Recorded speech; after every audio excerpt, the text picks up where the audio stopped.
ابھی اسلام کا اعلان بھی معلوم نہیں ہے. 390 سال کا وہ بڈھا. اور یہ میں کہاں سے پڑھ رہا ہوں؟ حوالہ سن لے. ابن اسیر سے میں یہ پڑھ رہا ہوں، اس الغابہ کے حوالے سے. اس کے راوی عبداللہ ابن مسعود رضی اللہ تعالیٰ عنہ ہے. عبداللہ ابن مسعود کون ہے؟ ان کو رسول اللہ صلی اللہ علیہ وآلہ وسلم نے استاذ الامہ قرار دیا ہے، معلم امہ قرار دیا ہے. حضور فرماتے ہیں جس محفل کے اندر عبداللہ ابن مسعود موجود ہوگا، اس محفل میں کسی کو مسئلہ بیان کرنے کی اجازت نہیں ہے. ابن مسعود وہ ہے. مگر یاد رکھے ایسا معتمد رسول اللہ کا جس کے بارے میں حضور کہیں دین کے معاملے میں عبداللہ ابن مسعود جو پسند کر لیتا ہے، میں محمد بھی اس کو پسند کر لیا کرتا ہوں. اتنا اعتماد تھا حضور کو. لیکن پیارے میرے عزیز بھائیوں، یہ مرتبے اتنے اعتماد کے کیسے ملتے ہیں؟ صرف اوراق پڑھ کر کے نہیں ملتے. ابن مسعود کہتے ہیں کہ مجھے اللہ نے جو اتنا علم عطا کیا ہے وہ کتابوں کا رہنے منت نہیں ہے، بلکہ میں حضور کے پیچھے پیچھے چلتا تھا. اور حضور کے پیچھے چلنے کا ایک ہی مقصد ہوتا تھا کہ جب حضور نالین اتار دے تو میں حضور کی نالین اٹھا کر کے اپنے سینے سے لگا لوں. حضور اپنے کام سے لگے رہتے تھے، میں نالین اٹھا کر کے آستین میں گھسا کر کے تاکہ کسی کو پتا نہ چلے، یوں آستین اپنے نالین کو آستین میں رکھ کر اپنے سینے سے لگا کے بیٹھا رہتا. نالین سینے سے لگاتے لگاتے اللہ نے میرے دل میں اتنے علوم کو انڈیل دیا کہ رسول اللہ نے ان کو معلم امت کا خطاب عطا فرمایا. یہ صحابہ کرام. تو وہ کہتا ہے، راہب کہتا ہے جس کی عمر 390 سال تھی کہ آخری نبی کی صفات ہم نے آسمانی کتابیں پڑھی ہے اور ان کے ظہور کا وقت بھی آ گیا ہے، ظہور ہونے والا یا ہو چکا ہے، لیکن ان کا پہلا وزیر، ان کا پہلا خلیفہ، ان کا یار با وفا جو پہلا ہے، اس کی جتنی علامتیں ہیں وہ سب میں تیرے اندر دیکھتا ہوں. لیکن ایک علامت جو اس میں موجود ہے، کون سی علامت؟ کہ اس کی ناف کے نیچے تل ہے. چہرے سے تو پہچان لیا، قبیلے سے تو پہچان لیا، شہر سے تو پہچان لیا، لیکن یہ میری گویا قدرت جس کو چنتی ہے نا، اس کے تل بھی بیان کر دیتی ہے. اسلام کوئی ڈھکا چھپا تھوڑی ہے. من گھڑت قصوں سے کیا ہوتا ہے؟ قدرت تو تل بھی بیان کرتی ہے اپنے یاروں کے. تو کہا کہ تیرے ناف کے نیچے تل ہے، تیرے ناف کے نیچے تل ہے. اگر ساری نشانیاں ہیں، اگر ناف کے نیچے تل ہے تو وہی ہے جس کا ذکر آسمانی کتاب میں موجود ہے. تو حضرت صدیق اکبر نے، اب کبھی ایسا ہوتا ہے کہ آدمی اپنے ہی حسن پر نظر نہیں ڈال پاتا. حضرت بیدم شوارسی بڑا دمدار شاعر، صوفی شاعر، عاشق رسول، وارث پاک کا منظور نظر، جس کو کہنے کا، نعت کہنے کا، منقبت کہنے کا حق ہے، جس نے کہا عشق مصطفیٰ میں ڈوب کر کہا. جب وہ نعت کہتا ہے عشق مصطفیٰ میں ڈوب کر تو یوں کہتا ہے، عدم سے لائی ہے ہستی میں آرزو رسول، کہاں کہاں لیے پھرتی ہے جستجو رسول. اور کہتے ہیں عجب تماشا ہو میدان حشر میں بے دم، عجب تماشا ہو میدان حشر میں بے دم، کہ سب ہو پیش خدا اور میں روبرو رسول.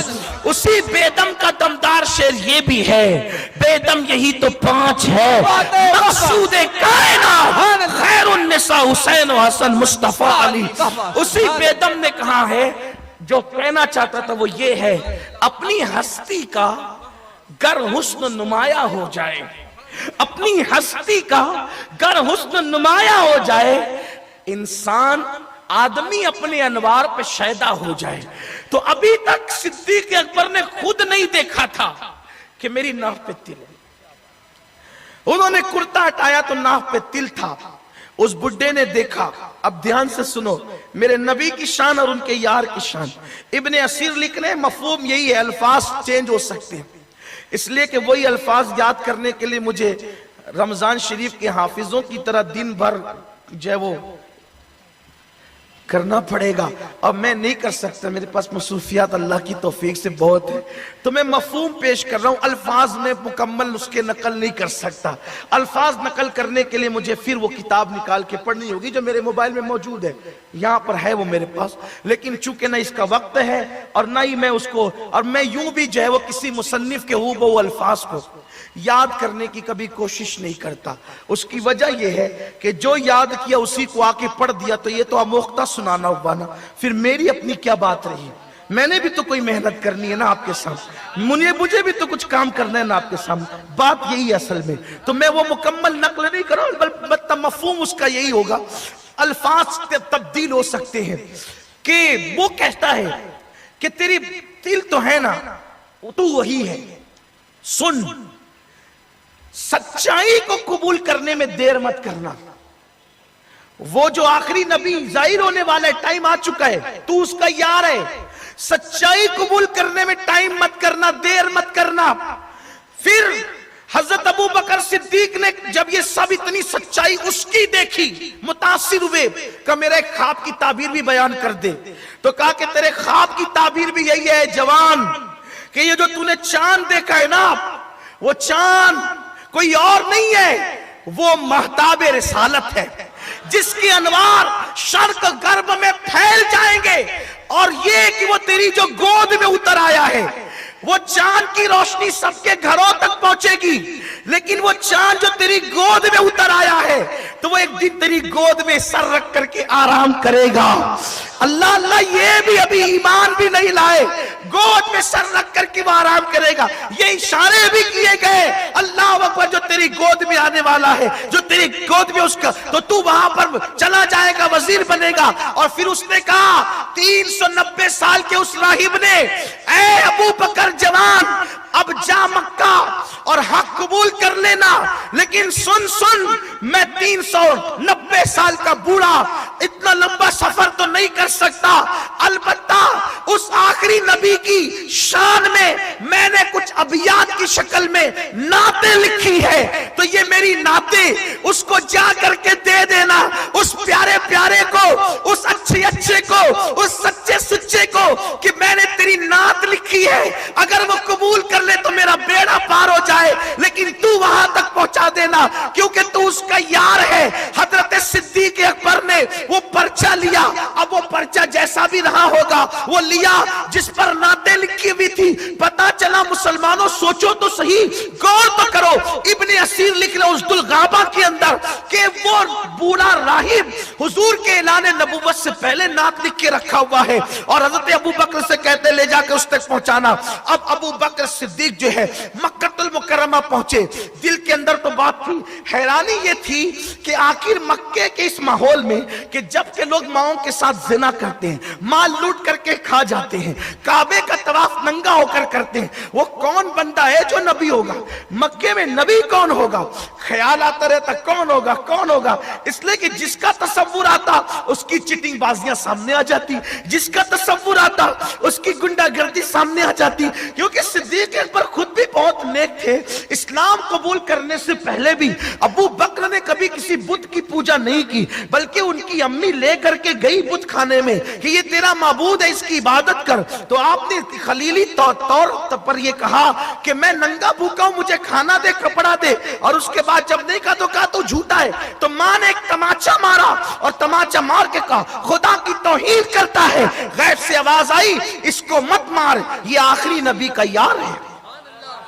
حضرت ابو بکر نے اسلام لانے سے پہلے بھی کبھی شراب نہیں پی، اسلام قبول کرنے سے پہلے بھی کبھی بت پرستی نہیں کی۔ چند صحابہ ایسے تھے جن کے دامن بت پرستی سے قبل اسلام بھی جو ہے وہ پاک و صاف رہے، ان میں سے ایک سیدنا صدیق اکبر رضی اللہ تعالیٰ کی ذات ہے۔ ابو بکر مکہ المکرمہ پہنچے، اور مکہ پہنچنے کے بعد چونکہ مکے میں ہاہاکار مچا ہوا تھا، ہنگامہ مچا ہوا تھا، ہنگامہ یہ تھا کہ اعلان نبوت ہو چکا تھا اور مکے والے ادھم مچائے ہوئے تھے تھے کہ ہمارے بتوں کو برا کہہ دیا، ہمارے بتوں کو برا کہہ دیا، آگ لگا دی ہمارے اتحاد میں، یہ کر دیا وہ کر دیا، خوب بکواسیں ہو رہی تھی، کیونکہ حضرت ابو بکر مکے کے مالداروں میں شمار ہوتے تھے، بڑے تاجروں میں شمار ہوتے تھے، مکے کے بہت بڑے تاجر تھے۔ جیسے ہی پہنچے تو کہا یہ مالدار کھسک نہ جائے، اور سنجیدہ طبیعت کا آدمی ہے، ہوشیار ہے، پڑھا لکھا بھی ہے۔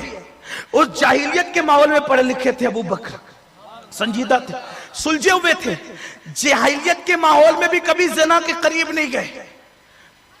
سب جمع ہو گئے، سارے مکے کے گنڈے جمع ہو گئے اور کہنے لگے کیسا رہا تجارت کا ماحول؟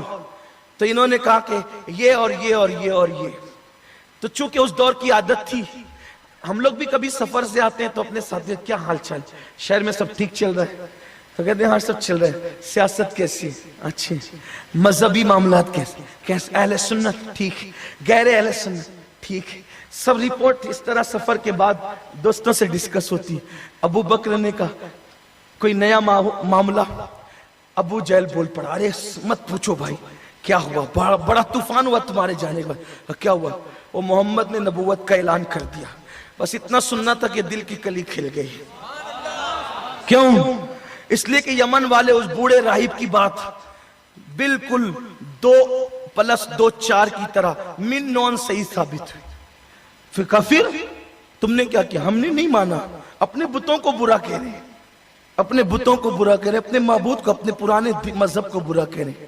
اچھا ٹھیک ہے، جلدی جلدی سب کو نپٹایا، اب نپٹا کر کے چلے۔ اس لیے کہ دوستی تھی، کسی کو لے جانے اور جانے کی ضرورت تھی نہیں، پرانی دوستی تھی حضور سے، حضور کو جانتے بھی تھے اور بہت، میں نے کہا نا بہت قریب سے جانتے ہیں، بہت قریب سے حضور کو دیکھا۔ گئے تو حضور بیٹھے ہوئے تھے، تو چونکہ ابھی ایمان نہیں لائے تھے نا، تو دوستی کے لہجے میں کہا اے محمد آپ نے کیا کیا؟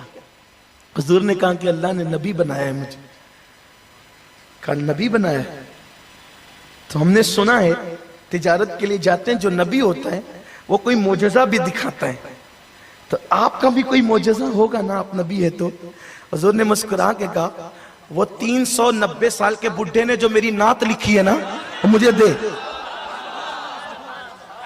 وہ 390 سال کا وہ جو بوڑھا راہب جو میری نعت لکھ کر تیرے حوالے کی ہے نا، وہ ابیات مجھے دے، اور تیرے ناف کے نیچے تل ہے نا، یہ معاملہ بھی تو یمن میں کھلا نا، اور پھر تو نے وہ جو چاند دیکھا نا، وہ خواب میں چاند، یہ بھی تو سب میرا ہی معجزہ ہے۔ ابو بکر نے قدم پکڑ لیے، محمد الرسول اللہ۔ اس طرح صدیق اکبر رضی اللہ تعالیٰ نے اسلام قبول کیا۔ یہ آپ کے اسلام لانے کا واقعہ ہے۔